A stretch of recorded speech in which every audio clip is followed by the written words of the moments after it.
Ones that we actually wear on the ship, because these are flame resistant. Right there. That's Fox News at 9 reporter Emily Baucum getting suited up, name, badge, and all, joining the ranks of the United States Navy. This is a cool story, all part of a rare opportunity to spend the night on an aircraft carrier right in the Atlantic Ocean, where sailors from South Texas live and work for months, even years at a time, fighting for our freedom. Here's Emily Baucum with the exclusive report. The USS Abraham Lincoln at her home port in Norfolk, Virginia. The next time we see her, it's from the cockpit of a military plane. As they say in the Navy, here we go! From 287 miles an hour to 0 in just 2 seconds. The door opens and it hits you. You're on a flight deck on an aircraft carrier, full speed ahead through the Atlantic Ocean. Chaotic, being on this billion-dollar warship. Exciting. The adrenaline's high, always high. 100 aircraft can take off and land on any given day. 4.5 acres of flight deck right here. Some of the most dangerous jobs in the world. Most of the time we can't even hear each other talk, so we just... From crew members with their own sign language and the pilots with their gravity-defying feats to the sailors steering the 97,000-ton ship.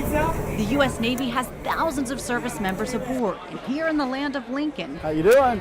The great state of Texas is well represented. So I'm the chief engineer on board the USS Abraham Lincoln.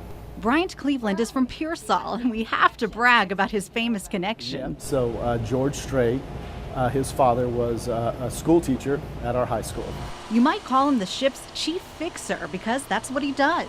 Fixes anything that breaks. Any kind of electrical loads, load centers, any kind of pumps, elevators, weapons elevators, aircraft elevators. From the anchor chain on the upper decks. Each link of the chain here weighs around 350 pounds each.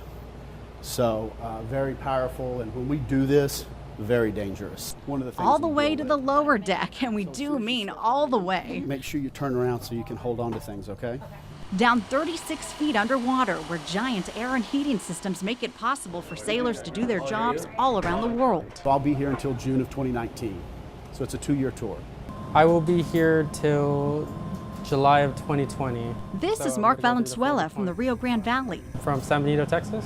In civilian terms, Valenzuela works in IT. Go around to each space, fixing computers, making new workstations, running cables, basically anything dealing with a computer, I'm the guy for it. Which means he's climbed every nook and cranny of the ship.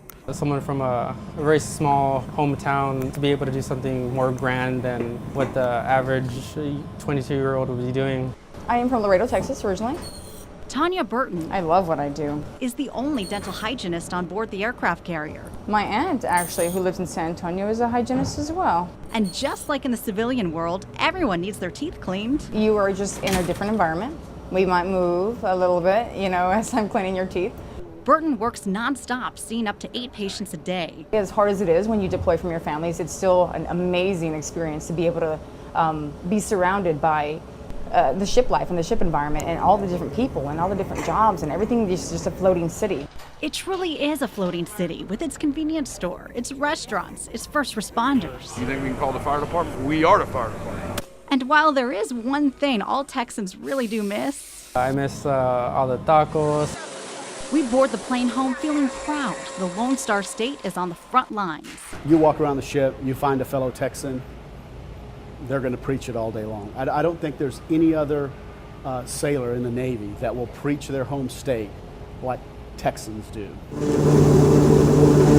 Reporting from the USS Abraham Lincoln, Emily Baucum, Fox News at 9.